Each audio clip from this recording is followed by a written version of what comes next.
Bunda kenapa ya hari ini enakan, besoknya kambuh lagi, beberapa hari enakan kok tiba-tiba kambuh lagi, apa yang terjadi ya. Jadi ini aku juga pernah ngalamin hal ini di masa-masa pemulihan. Aku tuh udah membaik, kadang 2 hari enakan nih, udah bebas aktivitas, udah happy, tiba-tiba kambuh lagi. Kadang aku mikir ini dosa apa yang aku lakukan.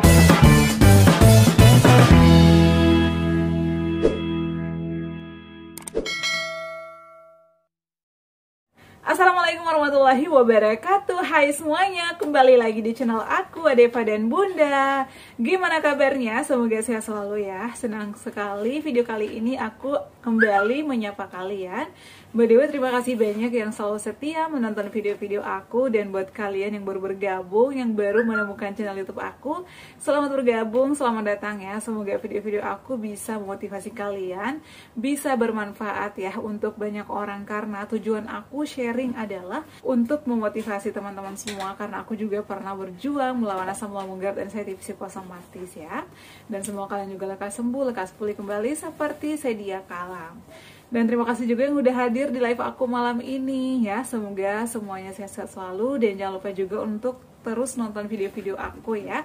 Untuk semua sensasi asam lambung sudah pernah aku bahas ya. Jadi aku tuh buat video berdasarkan pertanyaan kalian ya. Kalau misalnya banyak yang nanya tentang hal ini hal itu, pasti aku langsung buatin videonya agar teman-teman bisa nonton ya dan bisa paham, menemukan jawabannya ya. Nah teman-teman, malam ini banyak banget yang curhat ya.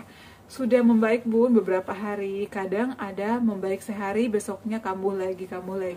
Ini kenapa sih? Jadi aku juga pernah ada di posisi itu, aku juga pernah ngalamin.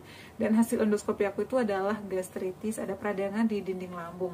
Ada juga yang perutnya perih, ada juga lu hatinya dak-dikduk ya, atau kayak loncat-loncat, detaknya itu kayak berdenyut gitu loh.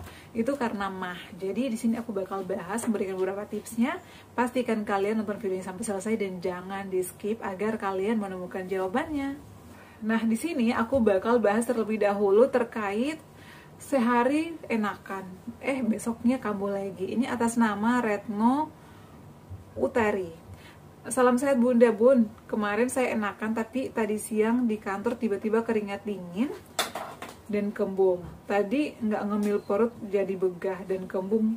Ku minum polisilen kok malah keringat dingin, kembung nggak hilang, nafas agak sesak. Sarapan telur rebus sama kuningnya. Ini karena apa ya? Nah, jadi teman-teman, untuk sensasi asam lambung itu bisa kambuh kapan aja. Entah kita itu lagi kerja, lagi di jalan, lagi di motor, itu bisa kambuh kapan aja. Ini penyebabnya ada beberapa hal ya. Yang pertama, karena kita salah makan, karena telat makan, karena kurang tidur, karena kurang istirahat, karena kecapean, dan masih ada faktor-faktor yang lainnya ya. Jadi teman-teman, kalau kita nih yang udah dari riwayat asam lambung, GERD, ataupun gastritis harus hati-hati karena bisa kambuh kapan aja. Kenapa Bun? Kemarin aku itu udah enakan tiba-tiba kambuh. Jadi biasanya nih aku introspeksi diri. Dosa apa lagi nih yang aku langgar? Kok bisa kambuh lagi? Jadi kalian harus introspeksi diri nih. Sama nih kayak Retno ya. Kak Retno ini pertanyaannya, kenapa kambuh? Nah, dia makan sarapannya telur. Telur itu bergas. Jadi kalau mau makan telur, kalau bisa pakai putihnya aja. Kalau misalnya masih sering kambuh, masih sering begah, masih sering ngap, yang dikonsumsi itu adalah hanya putihnya. Karena kuning telur itu mengandung gas. Emang katanya mengandung protein tinggi, tapi kalau kita nih yang udah dari riwayat, apalagi udah orang tua, orang dewasa, kalau bisa kurangi makan kuning telur ya. Apalagi yang ada riwayat asam lambung, mah atau gastritis. Jadi penyebabnya itu adalah karena makan kuning telur ya. Selain itu juga mungkin dari kecapean, dari tadinya telat makan, tiba-tiba makannya telat dan juga makan kuning telur. Kalau aku nih pada saat aku berjuang itu nggak berani makan kuning telur. Kalau misalnya mau goreng ataupun misalnya pengen makan yang ada telurnya, aku pakai putihnya aja. Jadi seperti itu ya. Kalau misalnya tiba-tiba kamu harus introspeksi diri nih, kenapa ya? Oh ya, tadi aku minum es, tadi aku kecapean, tadi aku makannya telat, tadi aku makannya banyak dan gak dikunyah halus buru-buru, itu bisa menjadi penyebab. Kemudian, semalam aku begadang, aku minum soda, aku ngerokok, itu ada aja pasti yang dilanggar. Kalian pikir-pikir cara mengatasinya ya, terapkan pola makannya, konsumsi obat lagi. Nah kalau polisilin gak cocok, boleh di skip aja, dihindari. Kalau misalnya kembung ini bisa diganti sama jahe, kunyit, sama madu. Itu bagus ya, bisa meredakan perut kembung. Karena aku juga pernah ngalamin itu ya. Dan juga kalau misalnya udah kambuh, udah ngalamin perutnya nggak enak, makannya harus tepat waktu, dikunyah halus ya. Hindari yang goreng-gorengan, yang telur-telur kuning dihindari, kemudian bawang-bawangan juga dihindari ya. Makanan pemicu dihindari, minuman pemicu juga dihindari. Nah, kemudian aku juga bakal bahas perut masih sering berdenyut. Kenapa? Itu biasanya karena kecapean, mahnya kambuh, telat makan, sering mengangkat beban-beban yang berat. Jadi cara mengatasinya teman-teman, jangan telat makan ya. Karena kalau misalnya telat makan itu asamnya naik dan menimbulkan sensasi kayak biasanya itu dak-dak gitu ya. Aku biasanya, dokter ini kenapa ya perut aku kayak ada yang loncat-loncat, kata dokter. Ini bukan loncat-loncat, ini mah. Jadi kita nggak boleh telat makan, sering minum air putih, dan saran aku terapi air putih yang suam-suam kuku. Jadi bangun tidurnya nih misalnya jam 4:30, pada saat bangun tidur itu dikompres dulu perutnya. Dikompres pakai air di botol atau pakai apa kek ya. Yang penting hangat, ditaruh di ulu hati yang tadinya dak-dikduk ya. Ditaruh aja di sini pelan-pelan. Lakukan itu setiap hari rutin ya, sampai beberapa hari, kalau udah enakan baru berhenti. Kemudian setelah dikompres, tunggu sekitar 15 menitan, tiduran, ya istirahat, lalu bangun. Pada saat bangun konsumsinya air suam-suam kuku. Setelah konsumsi air suam-suam kuku itu biasanya aku sholat ataupun mungkin mandi. Setelah itu aku buat air tajin. Air tajinnya boleh beras merah, boleh beras putih biasa. Beras yang kita masak di rumah itu bisa dipakai untuk air tajin. Itu rutinin konsumsi itu setiap pagi atau 3 kali sehari ya. Kalau misalnya dak-diduknya ini sering banget bun, gak enak banget, mengganggu, jadi konsumsinya itu 3 kali sehari sebelum makan ya. Tapi kalau misalnya ada tepung Garut di rumah juga boleh, itu juga bagus untuk lambung, bagus untuk ulu hati yang sering kayak nggak enak, kayak dak-diduk, mengganjal, ataupun masih sering perih-perih. Jadi coba konsumsi itu, dengan catatan jangan telat makan, makannya harus dikunyah halus, makan yang lembut-lembut dulu, hindari juga makanan pantangan, jangan begadang, jangan kecapean, dan jangan mengangkat beban-beban yang berat. Ya. Nah kemudian di sini juga ada pertanyaan Kanisa Syabian ya. Itu aku banget bun, kadang kalau lagi pingin makan cabai, aku coba makan sedikit, besoknya atau malam asam lambung langsung batuk kering. Jadi memang asam lambung juga bisa membuat kita batuk kering ya teman-teman ya. Karena itu asam lambungnya udah mulai naik ke kerongkongan. Jadi biasanya ada aja sensasi kayak lendirnya banyak, ya kadang kering, kadang gatal. Jadi cara mengatasinya teman-teman, kalau misalnya pengen banget makan cabai, coba sedikit ya. Kalau misalnya nggak cocok, hindari. Karena memang kalau misalnya yang lagi masih berjuang itu belum boleh nyoba-nyoba dulu sih. Tapi kalau misalnya kalian, bun penasaran banget, kalau aku tuh dulu ya suka banget makan uli ketan, aku tuh nyoba sedikit banget ya, aduh enak banget, pengen lagi, tapi aku sadar diri aku ada sensasi, ada asam lambung. Jadi sabar, nanti juga bisa sembuh lagi. Dan untuk pengobatan asam lambung itu berapa lama sih bun? Sebenarnya tergantung kondisi masing-masing orang ya. Jadi teman-teman, kalau misalnya kita ini udah tahu ada riwayat ataupun ada GERD, ada gastritis, jadi harus terapkan pola makannya, harus disiplin, jaga 3P-nya, kemudian jauhin segala pantangannya, rutinin olahraga. Nah kalau masih cemas-cemas, cara mengatasinya sering healing, lakukan meditasi, lakukan yoga, lakukan relaksasi, lakukan hobi kalian. Jadi kita tuh harus aktivitas, melakukan sesuatu agar pikiran-pikiran negatif kita tadi terfokus sama aktivitas yang kita lakukan. Kemudian ada juga yang sering sulit tidur di malam hari. Cara mengatasinya, pada saat mau tidur pakai baju yang longgar-longgar, tapi biasanya aku pakai yang agak tebal karena dingin ya. Kalau pakai AC ditenangin aja ke atas, jangan angin itu jangan kena badan. Kalau mau pakai kipas angin, pantulin ke tembok, jangan kasih kena badan.